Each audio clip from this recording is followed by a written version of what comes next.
आपल्या सगळ्यांचा सगळ्यात मोठा गैरसमज म्हणजे फक्त जिम करणाऱ्यांसाठीच प्रोटीनची गरज असते. नमस्कार, मी नंदिनी डाके, हेल्थ कोच. 100 दिवस आरोग्याचे या सिरीजमध्ये आज डे 17 आणि आज आपण पाहणार आहोत आपल्या आहारातील प्रोटीनचे महत्व.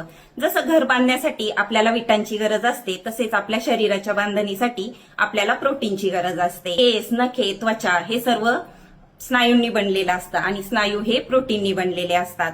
मग तसेच आपल्या शरीरातील एन्झाईम हार्मोनच्या निर्मितीसाठी, डॅमेज सेल रिपेअर करण्यासाठी, आपल्याला कुठलं इन्फेक्शन झालं, आपल्याला कुठला डिसीज झाला तर त्याला फाईट करण्यासाठी आपल्याला प्रोटीनची गरज असते. हे प्रोटीन जर शरीरात नसेल तर आपल्याला कुठले त्रास जाणवतात? आपली इम्युनिटी कमी होते, आपल्याला झोप शांत लागत नाही, आपले हाडे दुखतात, आपल्या पायांना सूज येते, आपली केस नखे पातळ होतात, आपल्याला कायम अशक्तपणा जाणवतो. मग आपण प्रोटीनचे फायदे पाहूया. सगळ्यात मोठा फायदा म्हणजे आपलं मेटाबॉलिझम सुधारतं आणि आपली साखरेची पातळी कायम कंट्रोलमध्ये राहते. दुसरा फायदा म्हणजे आपल्याला भूक लागत नाही, आपलं पोट कायम भरल्यासारखं वाटतं, मग आपोआपच आपली खाण्याची इच्छा कमी होते आणि वजन वाढत नाही. आणि तिसरा महत्वाचा फायदा म्हणजे आपल्या शरीराची झीज भरून निघते. आपल्याला कुठल्याही जखमा झाल्या तर त्या भरून येण्यासाठी प्रोटीनची गरज असते. खूप जण वजन कमी करतात, परंतु हे वजन कमी करत असताना तुम्ही पाहता का की तुमचा मसल लॉस झालेला आहे की फॅट लॉस झालेला आहे?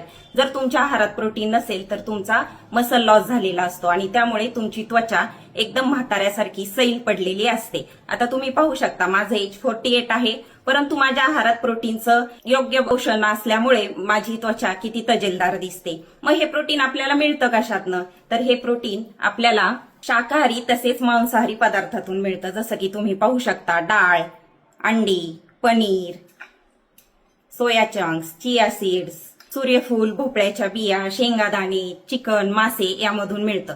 तुम्ही तुमच्या आहारात प्रोटीनसाठी काय घेता हे मला कमेंटमध्ये नक्की सांगा आणि हा व्हिडिओ तुमच्या मित्रमैत्रिणींना नक्की शेअर करा. पुढच्या भागासाठी मला फॉलो करा.